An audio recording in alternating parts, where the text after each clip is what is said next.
Hey, what's going on, guys? Welcome to Spilling the Tea, brought to you by Pekoe Mortgages. This is a podcast where we look to interview movers, shakers, hustlers, people that are inspiring, have inspiring stories, and help to push the envelope on what's possible. I am your host, Daniel Johannes, and I'm a mortgage broker, but I'm also a business owner. I've created multiple startups, including a graffiti removal business. I've done loose leaf tea, I've done kombucha, juice bars, you name it.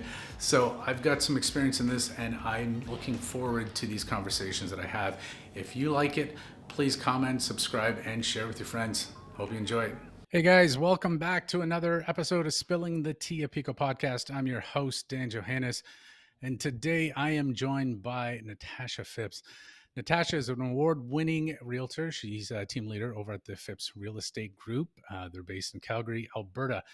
And she became licensed in 2008 as a realtor after completing her degree in marketing. She started investing at the really young age of 20 years old.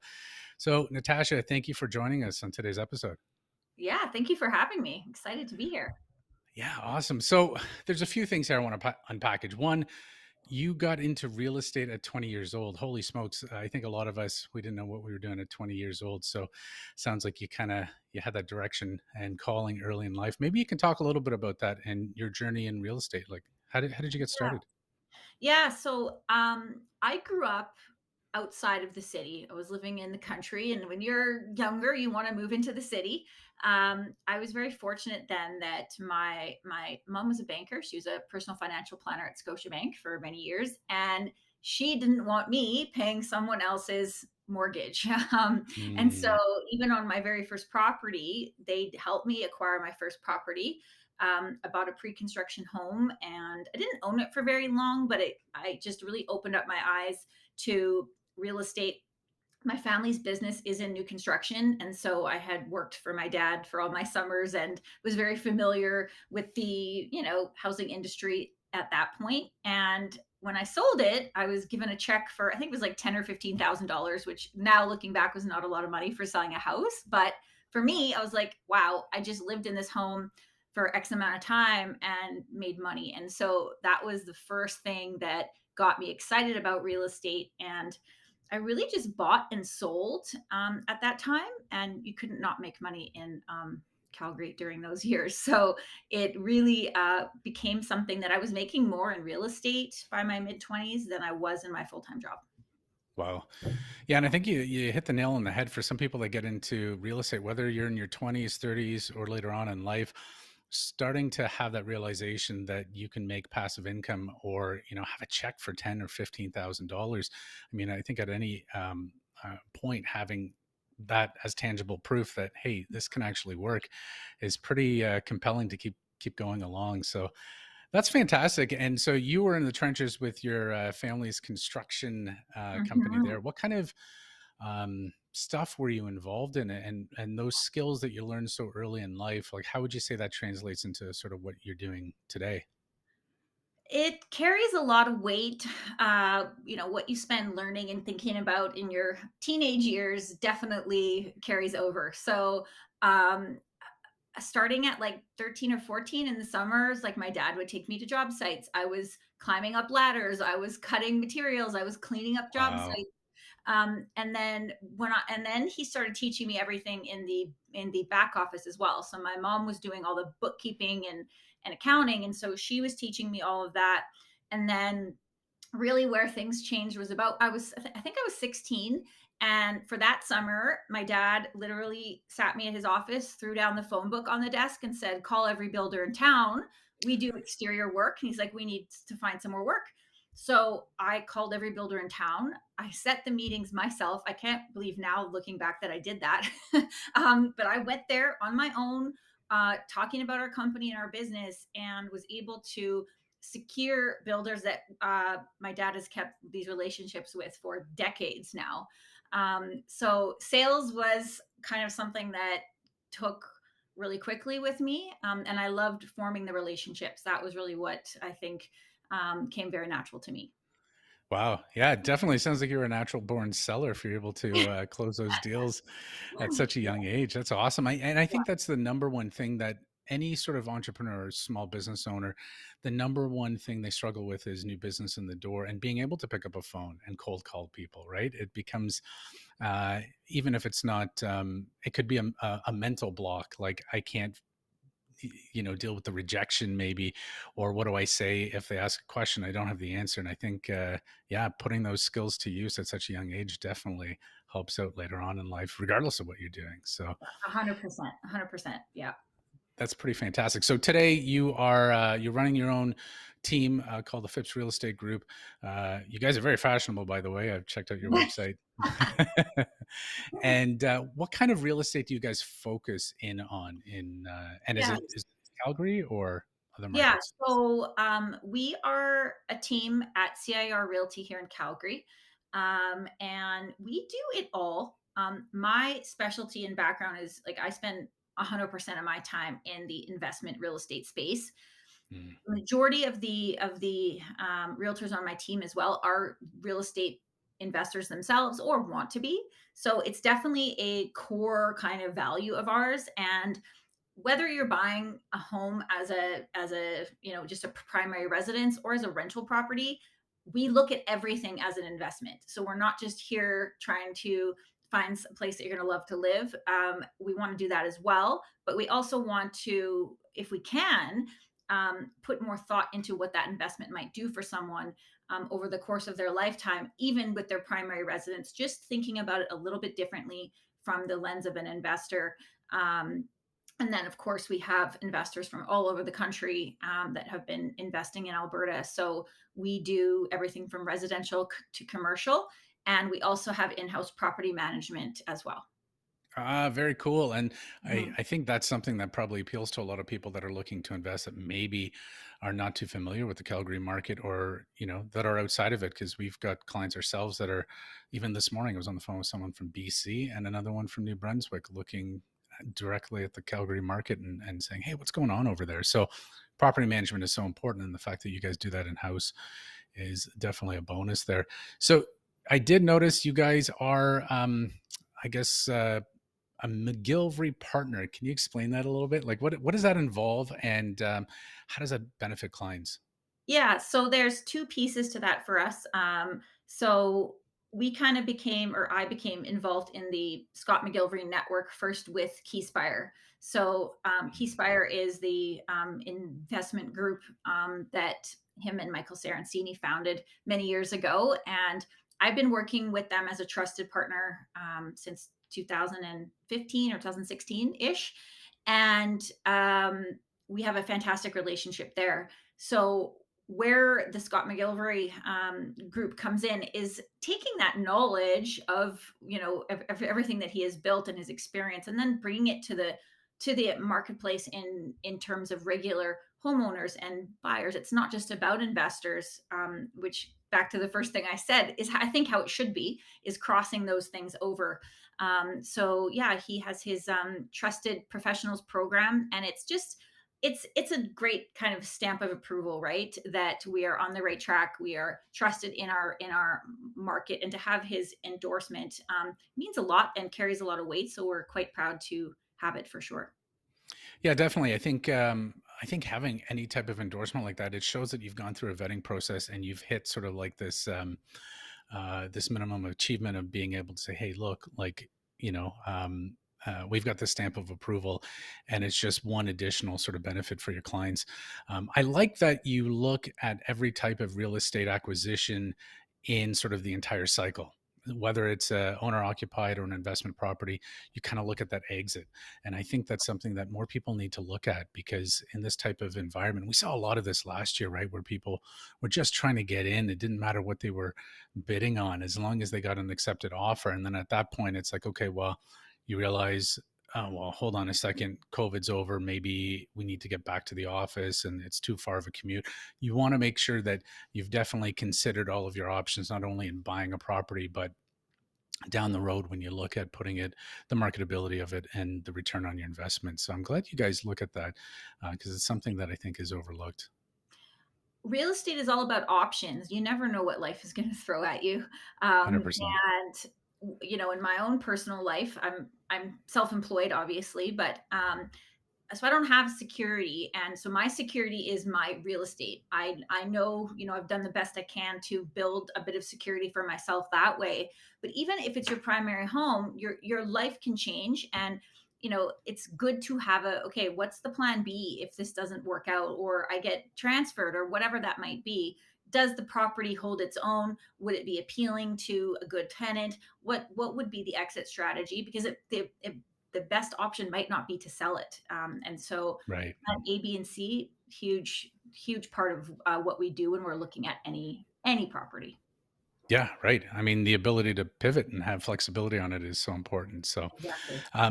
maybe we can talk a little bit about this because, I spend most of my time dealing with investors myself that are looking for getting the best bang for their buck and return on their investment. And continuously, time and time again, we're seeing Calgary hit the map, the news, as being a place, not only a great place to live, and I go there, I don't know, countless times a year, Mhm. but and I've invested there personally. But what else is it that's drawing people there, and why is it a good place to invest right now? Yeah, really good question. In the last few years, it's been a steady wave of people looking at Alberta, and they're looking at Alberta for almost always the same reasons.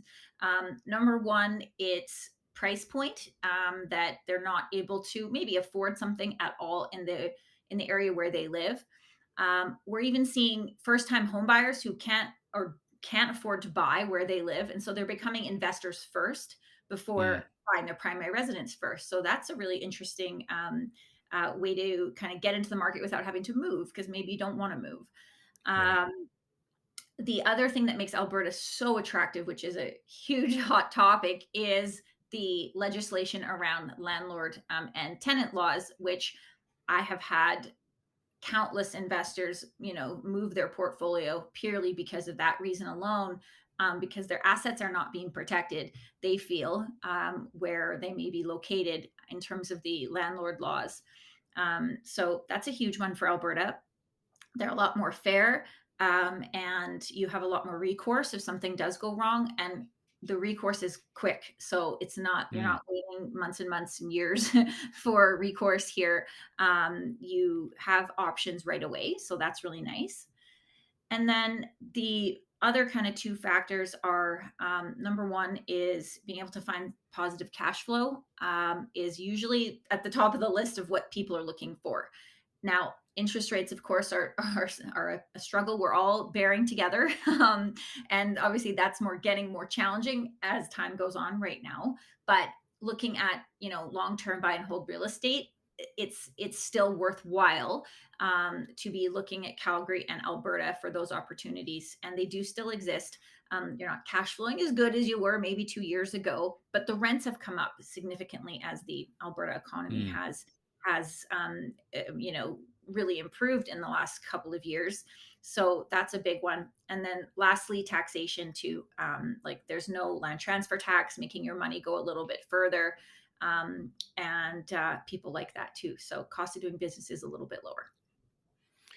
Yeah, I mean, sticker shock is a real thing that we deal with out here in Ontario, especially if you're living in Toronto and you get the double land transfer tax. The taxation can be pretty high on it. So nice to hear that if someone's looking to get into Calgary, that you're not dealing with these closing costs that can really add up. And it's funny you mentioned that we've started to see this as well too. That more people as first time home buyers are completely skipping the idea of getting an owner Yeah. occupied property and going straight to the investment options, which isn't a bad thing at all, especially at the price points that we're seeing out in Calgary. Um, Rent, can we talk a little bit about that? Because I know out here, obviously, rent is quite high. Um, but yeah, so what are we seeing as far as rent? I know some developers offer sort of these, rental guarantees, a year, 2 years, 3 years out there that I haven't really seen too much of that out our way. So, um, I guess is the outlook for rent pretty good in the markets there? So yeah, so rental market is obviously driven by the economy, what is happening here on the ground. And this is the first thing I look at in looking at any city is what is the economics, right? Where are the people Mhm. going and why are they going there?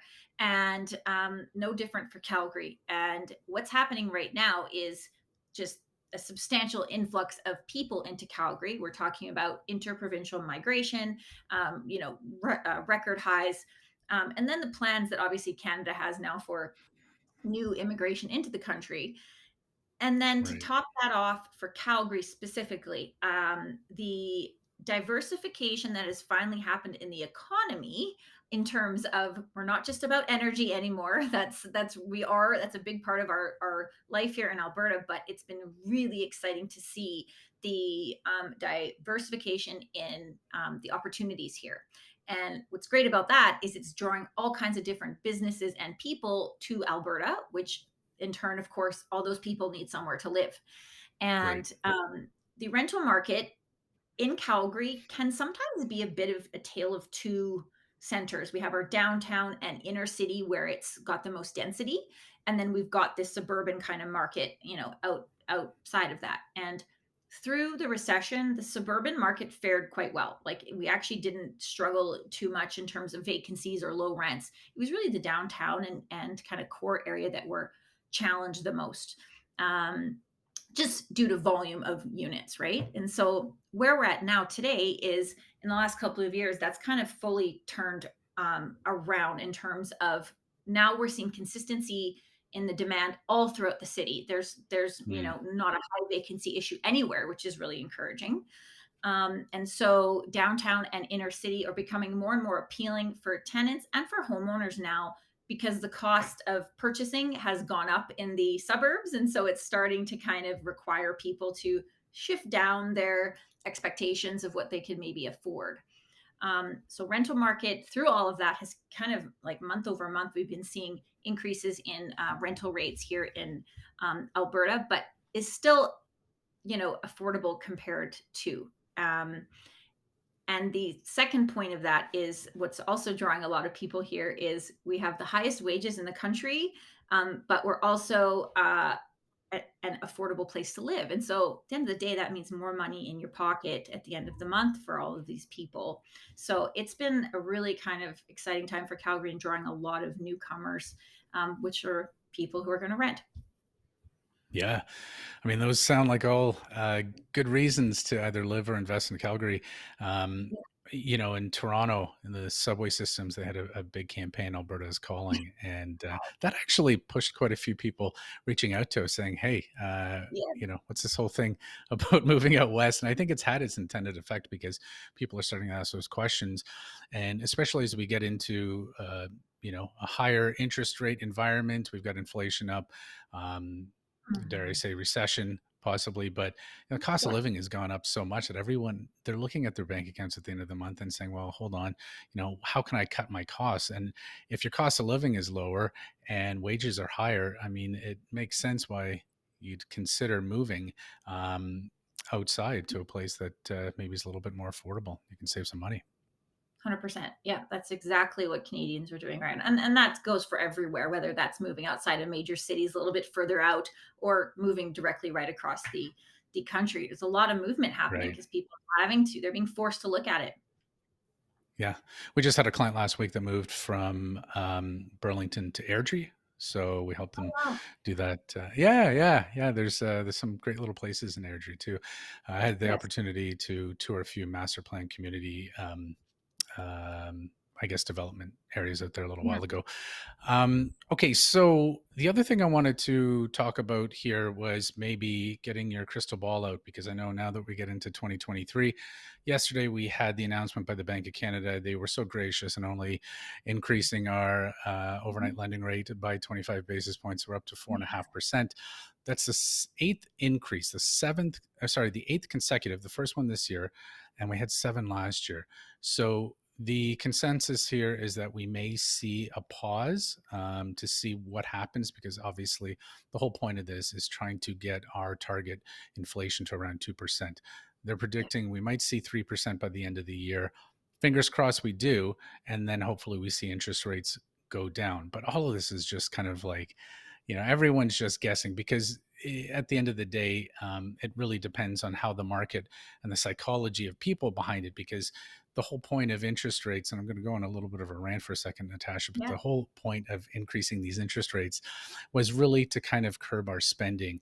And we have low unemployment, which is a great thing. But once people start to realize, well, hold on a second, maybe the central bank is going to stop increasing these interest rates and there's a light at the end of the tunnel. If that starts to accelerate our spending again, it actually moves the needle in the opposite direction and inflation starts to go up. So it's a very sort of slippery slope. I can understand what the government is trying to do right now, and unfortunately we did see a 25 basis point increase. But what are your thoughts on how this is going to affect how people look at real estate going into the spring market? Because Mhm. traditionally spring's been a pretty hot market across Canada. So do you think Yeah. this is going to prevent people from jumping in, or is it still going to be a pretty heated market? So, and obviously, there's no Canadian real estate market. It's going to be very different based on Yeah, where you got it. you are, right? But absolutely, there it is seriously impacted Canadians. Now, what I think is going to happen this year for Calgary specifically is I do think, obviously interest rates affect buying power big time. So I do think that we may see less transactions than we saw last year, more of a flatter type of market potentially, but I do not expect, large price declines or anything like that, Mm, just because of the volume of people moving here. I think right. Calgary, I think all of this is just pushing more people to Alberta. And so I do think it's going to be a bit of a struggle, but I think Alberta was sitting at a very different position than other markets were kind of going into this time period of these rates being increased, obviously, so many times over and over again. So our market was already kind of depressed. We were coming out of that recession already ourselves. So we were sitting at a little bit of a different position. So I think we will hold out okay. I think it's not going to be a record year for appreciation or something, but that the market will remain pretty stable here. Like, just to give you an idea, even in our property management company, we went through all of the applications we got through last year, and over 50% of them were from out of province. So that's a lot of Wow. people looking to come here. Now, we didn't approve them all, but like, that's substantial. Um, what I think might happen is, well, obviously, people will have to look at affordability. If they were going to maybe buy a detached house, they're now looking at maybe a townhouse, and really being cautious on not over leveraging themselves or pushing things to the limit. A lot of people are saying, "Well, I'm pre-approved for this, but I don't want to spend that," because they're a Mm, little nervous, right? Which is totally smart and fair. For investors, a lot of my conversations with investors are they're wanting to either, if they have a property, they're thinking of maybe offloading them now because they've made some good money. The interest rates are high, and they've been maybe holding on to this for 5 years already, so it's a decent time for them to exit. Um, so that, I think, we'll have some moving around of investors in that space. But I do expect the rental market to remain very, very strong for people looking to Alberta for opportunity and affordability. And I expect the kind of real estate market, I think we will have a bit of a crazy spring. It's already ramping up, like every single day. I'm getting a lot of leads flowing in right now. So I do think the spring will be a little bit crazy, but then I think the rest of the year will kind of be more balanced type of conditions. wow. Well, I'm going to probably agree with your sentiment there. I think, but we'll see. We should probably circle back. Why don't we do that? We'll circle back and Definitely. see how our predictions pan out here. And I'm not going to hold you to it because there's, There's no. we're only, yeah, it's one of those things. But I think you hit the nail on the head with a few things that, regardless, we're dealing with. One being inventory supplies. We have a very strong immigration policy. We're looking to bring in a lot more people into Canada, yet affordable housing is at an all-time low, and it's been downloaded in a lot of municipalities to kind of figure out how the heck do we deal with the housing issue. Mhm. So if you sort of pair that with the interprovincial migration that's happening, and like you said, 50% of the applicants there were from out of province. I mean, that's pretty substantial. So Yeah. I don't know. We'll see. We'll see. We'll check back. But Natasha, I wanted to thank you so much for coming on the podcast. I know you're so active, you and your team, on YouTube. I know you have a Facebook group for investors. So I'll put that information below for anyone that's looking to reach out to Natasha or her team. And yeah, I'd love to have you back on another episode down the road. Awesome. Thank you so much for having me. No problem. We'll talk to you soon. You have a great day. Yeah, you too.